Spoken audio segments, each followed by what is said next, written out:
Hello everyone, and welcome back to On the Bright Side. I'm your host, Caroline Susko. Welcome to season 3, you guys. Yay! I'm so glad you're here. I'm glad you are joining me, and if you're new here, hello and welcome. So for those of you who are new here, let me give you a rundown. This podcast is my way of sharing life's experiences and perspective with the world in hopes of making someone's life a little brighter and, a lot more fun. I'm all about fun. And I started this podcast back in 2022 when I thought it was time to share my story and my mental health story.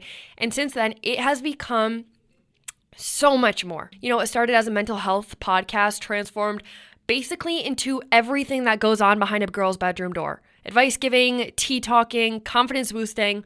So welcome to that place and welcome to that conversation. And if you haven't noticed already, On the Bright Side did a little revamping, a facelift, if you will.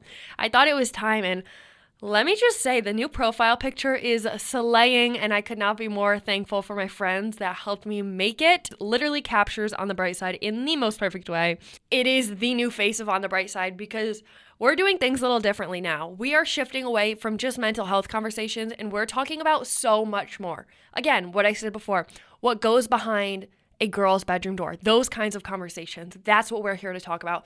We're here to get into the conversations that people aren't normally talking about, that people are too scared to talk about, the juicy topics that we love talking about, and all in between, all of that. Should we say On the Bright Side 2.0? I don't know, but welcome to that party. Welcome to that revamp. Welcome to that place. You're here. Let's get this party started. So with that, welcome to season 3 of On the Bright Side.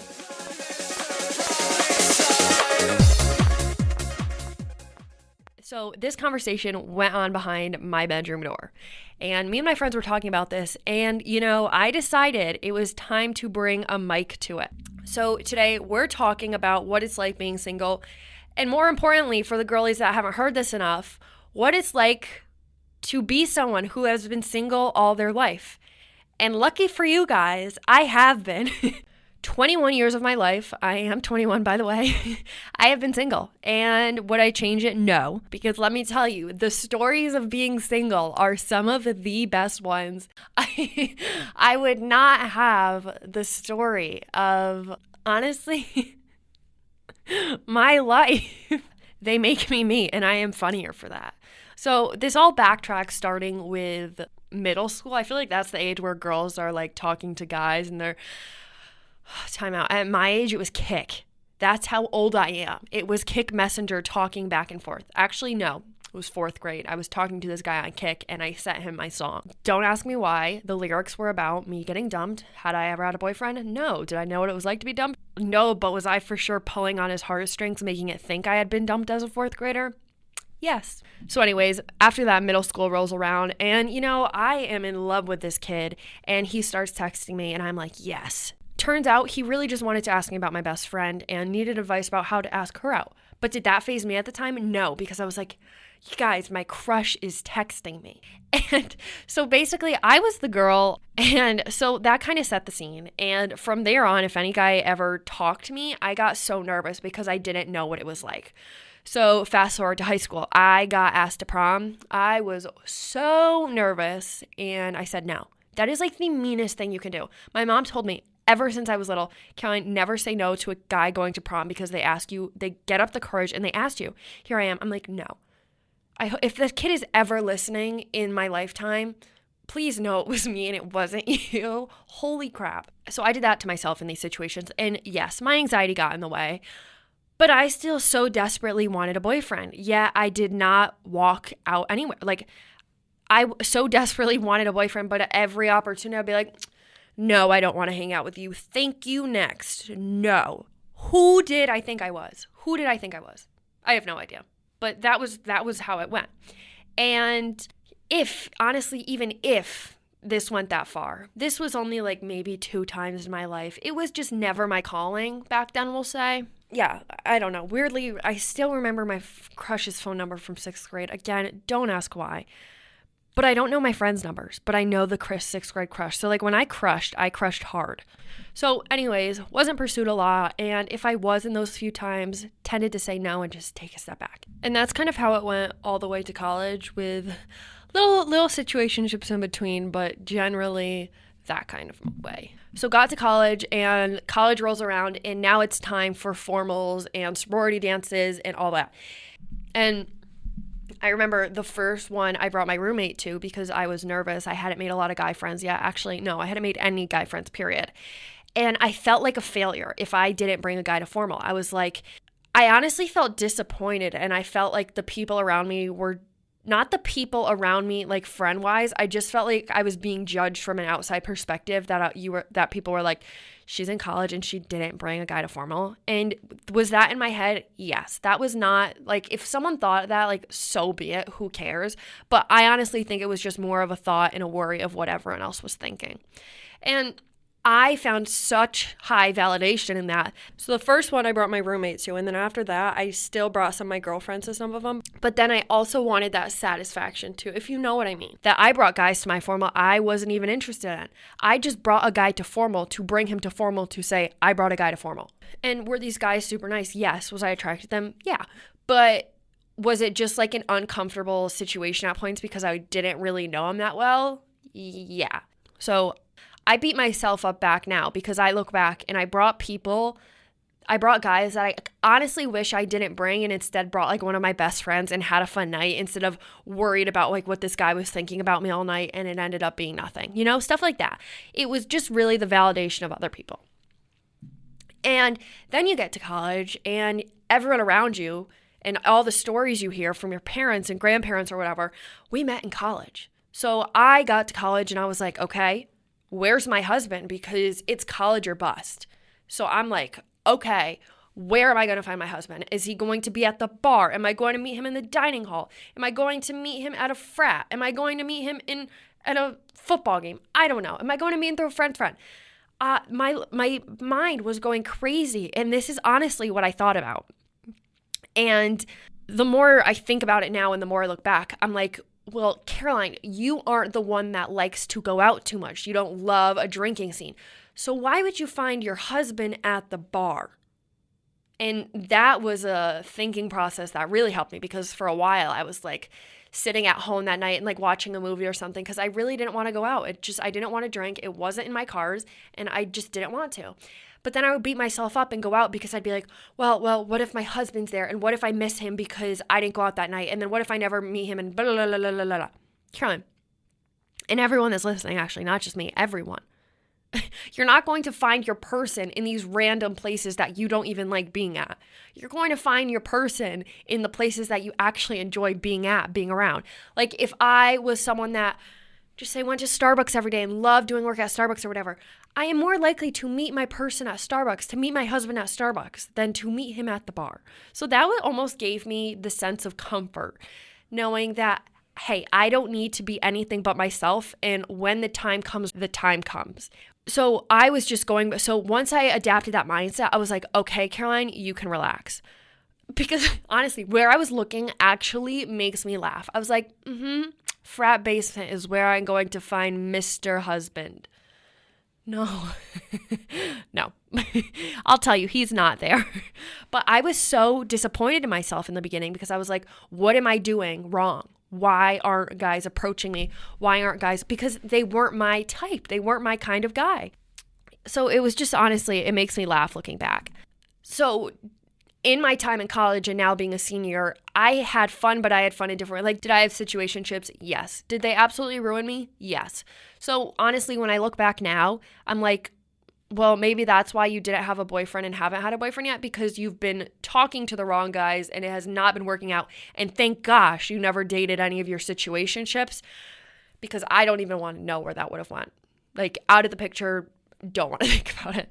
And I think a lot of us can say that when we look back on our life, we're like, oh, thank you, Lord, for not having that happen. So yes, I had my share of fun, but it also took an emotional toll on me. And when I met these guys and had these situationships, I felt like I had to lay everything out on the line. I felt like I had to tell them I had anxiety. I felt like I had to tell them every little part of my life the second I said hi.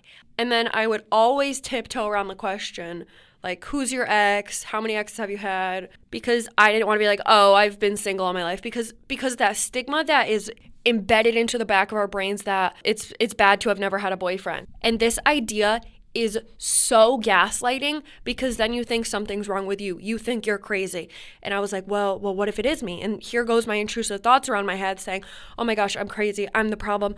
Oh my gosh. And I would just go down a spiral. But then over the years, I realized, okay, it's not me. I just know exactly what I want and what I'm looking for in a guy. And I'm not willing to only get half the things I want in a guy. Like if I am going shopping for this man, I don't want a discounted version. I want the real deal. Like he better have a little tag that says, okay, all of this included. And then perfect. And the best part about this is me and my friend have been in the single life together, and we just love talking to each other about it. And she's like my absolute closest best friend. So it's so nice to be able to relate to it to someone.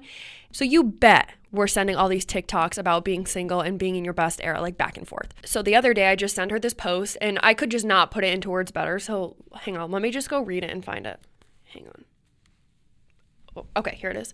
People who have been single for a long time are the hardest to impress because they have become so used to being single, independent, and self-sufficient that it takes something extraordinary to convince them that they need you in their life. That's it. Like I could end the podcast here. If you need to sum it up in 2 sentences, that's it. But anyways, I did not know this, and I was just like in my pity party for such a long time. So like I've jumped too far. I got to go back a sec. And then a lot of my friends' situationships turned into them dating, and mine just fizzled out. And they did not fizzle out because I wanted them to. They fizzled out for other reasons.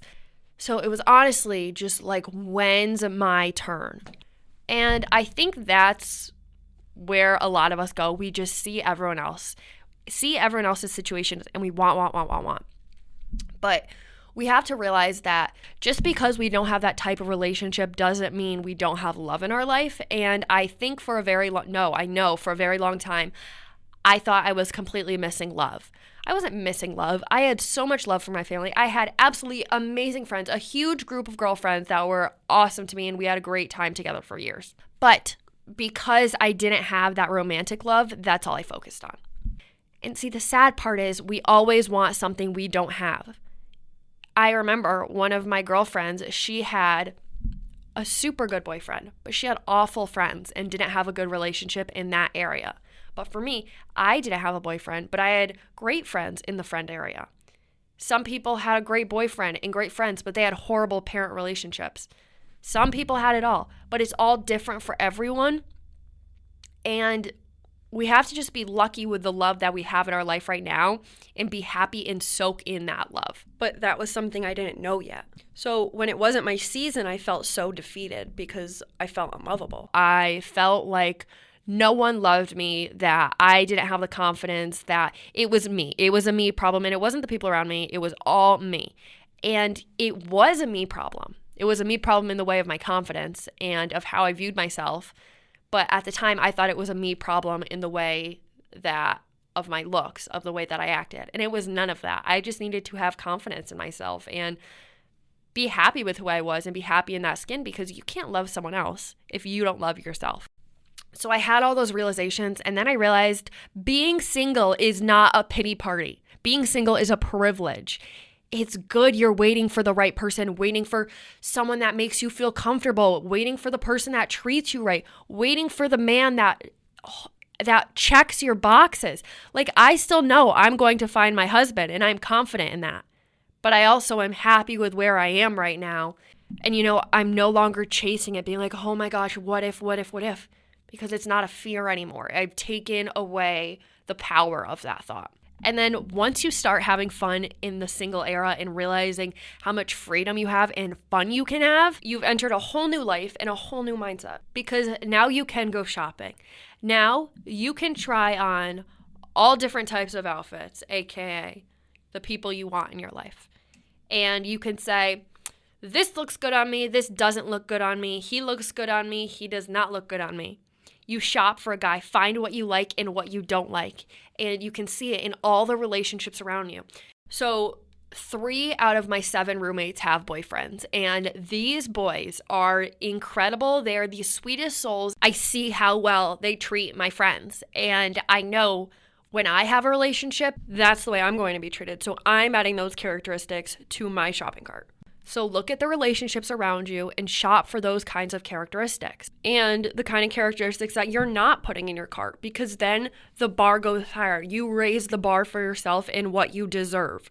And the more you look into that, into detail, the better person you're going to find for yourself. And then in the meantime, don't wait all around for the love to come knocking on your door. Water your friendships, water the other relationships. That's what I did, and that served me so well. And that's what I still do. No, I was not watering romantic relationships, but I was watering relationships with my best friends that have done me so well in life, that are my absolute people, that will be my bridesmaids. So that was something I'm really glad I understood.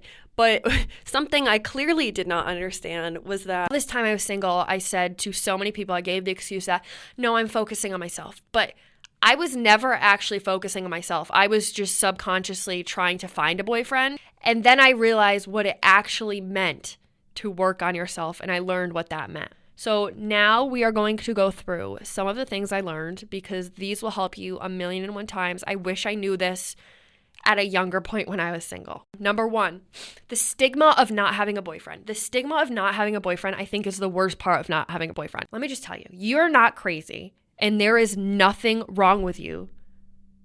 You just know what you want. You know what you deserve, and you're waiting for that. And you should actually be like, clap on the back for those girls that have waited for the right person and have not put themselves in situations and relationships that they knew were bad for them. For real, what's this stigma? Because it makes no sense. You're not unlovable. You just know how you should be loved. And we also live in a time where, oh my gosh, these guys just are not mature. So it can be super frustrating when parents are like, oh, when I was a kid, and they also didn't have situationships.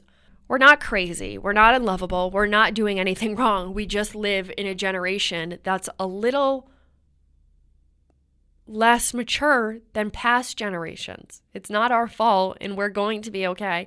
It's not our fault. It's just now we're more careful in what we're looking for, because we've had to deal with situationships and pump the brakes every time we try to drive, because it ends like this for so many relationships because of the generation we live in. Wait, why does no one call them situationships? I feel like that's just like what's been needed. That's the word for them. They suck. So it's honestly just sifting through, and I feel like the older generations did not have to sift through as much. We are really putting in the work, girls. Proud of us. Okay, the next thing I want to talk about is I would question why I wasn't in a relationship. And I was like, well, I'm doing everything I've been told, but what I was doing was way different than what I actually should have been doing. Like, I had a situationship, didn't work out, ended, and I was like, yeah, he's awful. And then I'd be such a hypocrite and be like, yeah, I know my worth, I know my standards. But I was talking to this guy that was awful to me, that did not check any of those boxes. And I would, oh my gosh, if he texted me at one point in my life, I would drop my pencil and be like, oh, hey, what's up? I was never actually working on myself in the moments that I said I was. I was just pretending, I was just saying I was. I didn't really know what that meant. And that was a lesson learned, to say that I needed to actually learn what focusing on myself meant and what it actually was, and not just say it to myself, because all this time I was just saying, yeah, I'm working on myself, I'm focusing on myself, but I was doing anything but that. Like, saying it is one thing, but doing it is a whole nother thing. And then once I put in the work, I saw results. I started understanding what that actually meant. Next, make a list of what you're looking for in a guy. Mine started off as a complete joke. Let me actually pull it up because it's hilarious. So I started this when, I don't even know when I started this actually. I honestly think it was for a TikTok or something. So let me just read it and you'll understand. Okay. My husband has to have the safety qualities of the man from Taken. Has to have a super funny personality. Has to be able to deal with puke because I'm not. Clean, obviously. He can't be allergic to dogs. He has to like to dress up once in a while. He has to cook. Has to love The Blind Side, especially Big Mike. My husband has to have a last name that flows perfectly with my first name for wedding invitation. Country lover. Hard worker who wants success. Girl dad. He's got to paint the girls' nails because I have tremors and can't. Pick the kids up at school. I don't have patience for the pickup lot. And this started as all these are jokes. Like, all these I just made out of the blue with my friends. We were like, yes, this, so funny. But then I was like, Caroline, like, you should actually make a real one of what you're looking for. And I feel like some of these kind of actually like manifested into like more real terms, obviously. Some of these are just jokes, but obviously like I knew I wanted a boyfriend and a husband. I know I want a boyfriend or a husband that wants success like I do, that has the drive like I do. And that was something I looked for. Now, I don't recommend making a list of physical qualities, but make them more so of the kind of guy you want. I want a guy that will open the door for me. Like even just starting with like those little basic ones. I want a guy who does this for me. And by having not those physical qualities, but more so the way you want to be treated, you can manifest that into what you're looking for in a relationship. And then when you see those other kinds of relationships that aren't working so well or that aren't meant for you or that aren't treating you well, it'll be little red alarms going off in the back of your head saying, oh, yeah, like I don't deserve this. Nope, it's not on my list. It doesn't align. Next. And that's like a good thing. Next one. I know this one's hard, but trust the timing. I look back on situationships and cannot thank God Almighty enough that they didn't work out the way it did. At the time, I was like, I remember one night I prayed. I was like, dear God, please, like, let me know if this guy's meant for me. And if not, take him out of my life tomorrow. And the next day, he like opened me and never talked to me again. And I was like, no, wait, like one more chance. Like, please, he'll change. The Lord above was literally saying to me, do not talk to him. I was like, no, wait, like one more chance. Like, why did you actually listen to that prayer? And oh my gosh, I was like, really? What? I was like, no, really? Like, how? He was perfect. He stood me up. He was the perfect one. He was like giving literal bare minimum qualities. I was like, but why? And now I like look back and laugh. And I was like, oh my gosh, I dodged a bullet in so many ways, more than one. And, you know, I look back on the timing of my relationships now and see that all these relationships and these failed relationships, not relationships, just more so situationships and talking stages. And I realized that they aren't working out because there's something out there that I can't even imagine how good is that's waiting for me. That is waiting for me. Think about that. It's all a path, and we're all meant to go down these paths to learn about ourselves because, again, we can't be in a relationship until we learn about ourselves. So when I know that my person is out there, it makes you think, because if I was so happy with this guy at the time that he was giving me the bare minimum in this talking stage, imagine how ecstatic I'm going to be when I meet the man who is actually amazing for me and is the perfect person for me. Imagine how I'm going to be on the moon ecstatic. I am going to be ecstatic thinking about him. So my piece of advice for that is always think on that mindset because it helps you see so much clearer. And it's turned so many of my potentially sad days into happy days that it's something I will always live by now. So I recommend that. If there's one thing, it's that right now. Next thing I learned in my diary of the Single Diaries: fall in love with the person, not the idea of them. This is a huge one because I got obsessed and too into ideas, and oh my gosh, I had way too much fun thinking of possible future scenarios, and that's what I fell in love with. I'm like, Caroline, none of this happened. None, not even close. He didn't even lift a finger. And we fall in love with the idea of what something could be, but not what it actually was. We fall in love with the idea of maybe down the line he was the best guy ever, or we went on these dates and we got this dog and we lived in this beautiful house. And that's what we fall in love when we get so excited for the future that we're like, are we even talking about the same guy? Like, would this guy ever do that? No. We fall in love with just wanting that life. People out there are like, don't you want a boyfriend? Like, stop being picky. Yeah, but I don't want one that barely is checking off boxes that I have to make up futuristic scenarios to fall in love with him. No, the guy I'm falling in love with is actually going to be doing these scenarios, and I'm not going to be making up in my head. Wait, so instead of jumping onto these ideas when we first meet a guy, or even like thinking about a future, like a talking situationship or stage, think about like what it actually is and put the fantasy away for 1 second and look at the raw facts in front of you and saying, this is what it actually is.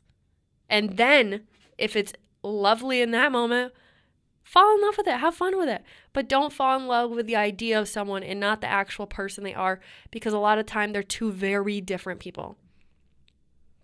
Next, relationships come when you're ready.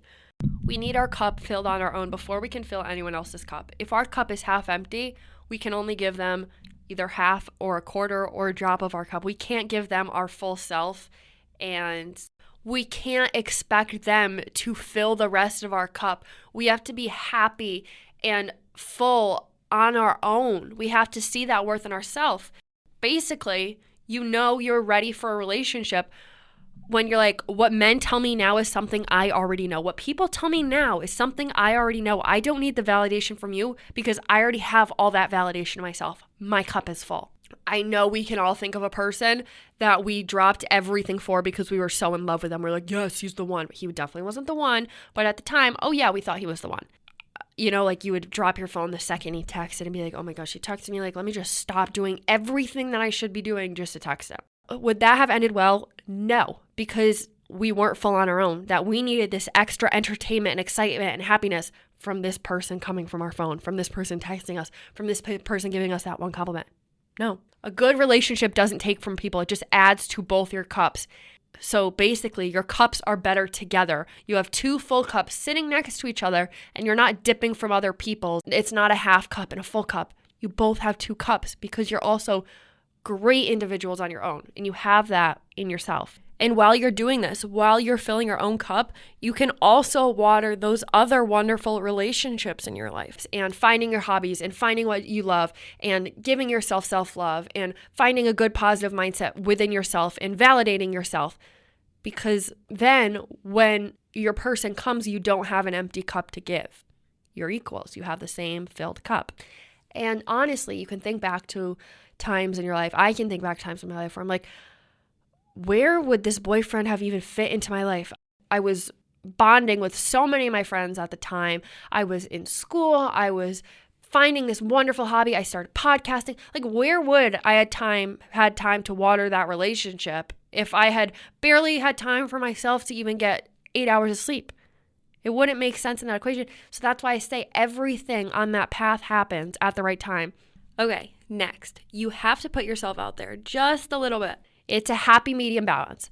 Now, wait, you're not kissing a man's feet, but you're also not just sitting in your room every day wishing for a different outcome. I'd be sitting on my bed being like, when is he coming? Like, where am I going to find him? Come on, he's not going to come knocking on your bedroom door. Well, I mean, like, some situationships he may be, but red flag. Anyway. But you have to put yourself out there in the right setting. If you go on dating apps, make your profile the person you would want to attract. When you're on these apps, get to the point in your bio. You don't want to waste your time, and you don't want to waste their time. By putting yourself out there in the right setting, though, you're setting the scene for the people you want to attract. So in your bios, if you are looking for a short-term relationship or just a hookup, put that in there. If you're looking for a long-term relationship, put that in there. Because people go on these dating apps for so many different things, and you don't want to waste your time. Hello, your time is precious, and their time is precious. Don't waste time talking to people who all they wanted to do was hook up when you wanted a boyfriend, and vice versa. And if you're not the person who loves going out, like I was saying before, don't force yourself going to parties thinking your person will be there. Like, hey, maybe he'll be there because that invisible string will bring you together.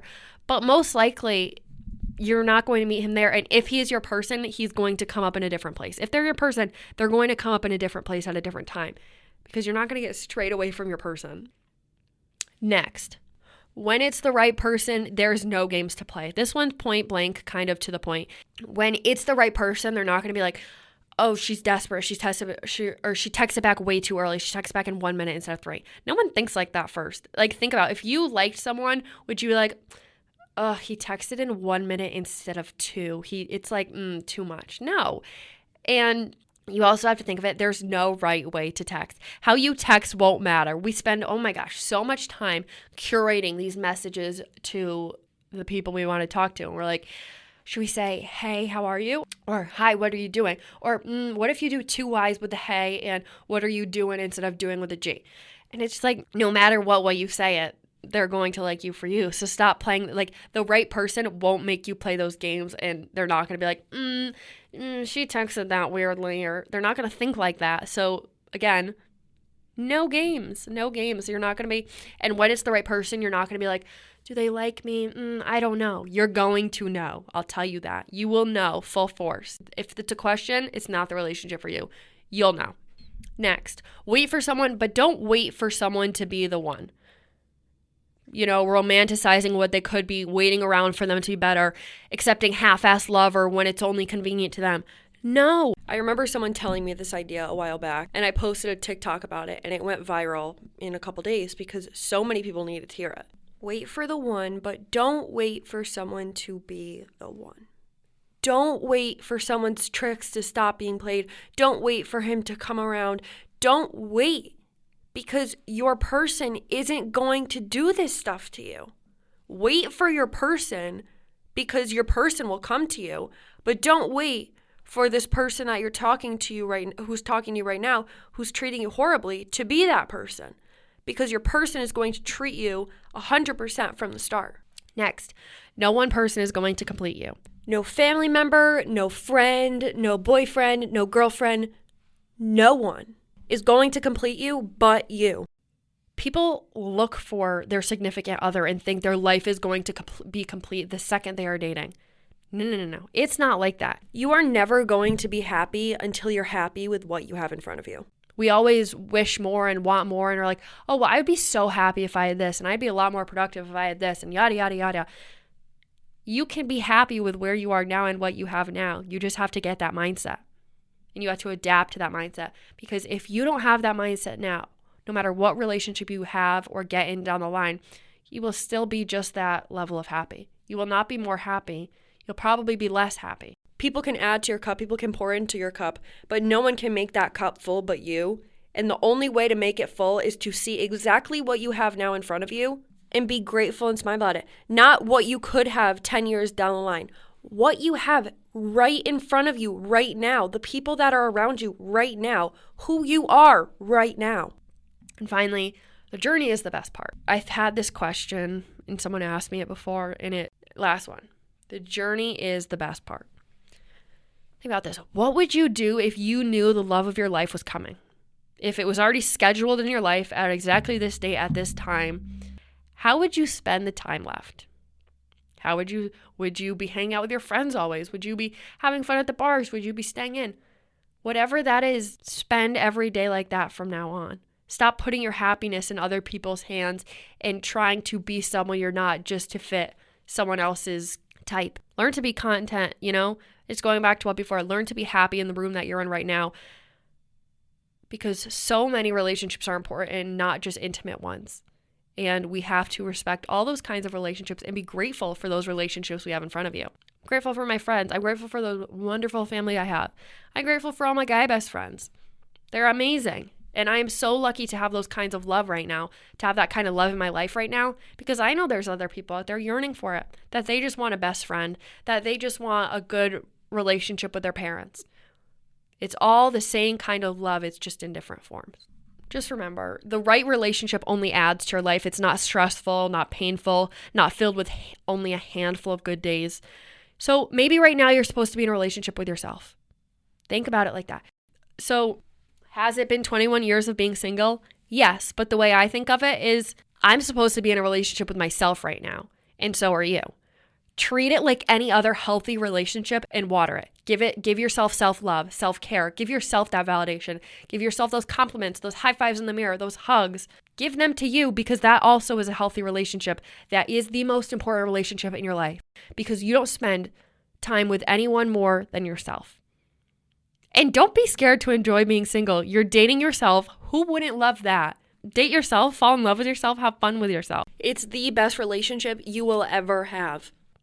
So until you have that relationship, embrace your single years and your own kind of independence, because we're going to miss it one day.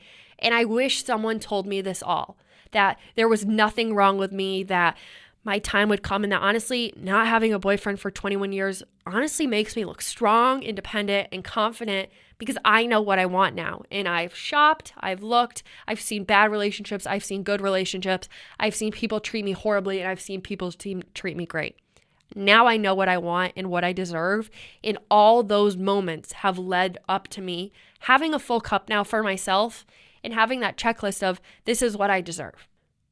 We're always looking for love in other people, so let's find it in ourselves, because at the end of the day, we're the person we're always with. So take care of yourself, your mind, and your heart, because that is the most important heart to care for at the end of the day. And that's all I have for this episode. This was so much fun. This was a great way to kick off season 3. I loved this topic. And this is kind of a gist of the topics we're going to do. We're going to go in a little different direction. Don't worry, we're still going to have mental health conversations, but we're going to have so many more conversations, and it is going to be the best girl talk you ever had. So with that, welcome to season 3. And next time we have a guest joining us on the pod. Hint, she's an entrepreneur. So get super excited because she will be joining us in the next conversation that goes on behind a girl's bedroom door. Go have a fun day. Go do so many wonderful things. Start enjoying the sun because it is out and I'm loving it. And with that, I love you all so, so much. Make sure you share this with your friends. The more you guys share, the more wonderful things On the Bright Side gets to do. And make sure you're following the Instagram at On the Bright Side Pod with 2 Ds for latest updates, newest guests, and send me DMs of any topics you want to hear. And yeah, I love you all so much. Bye-bye.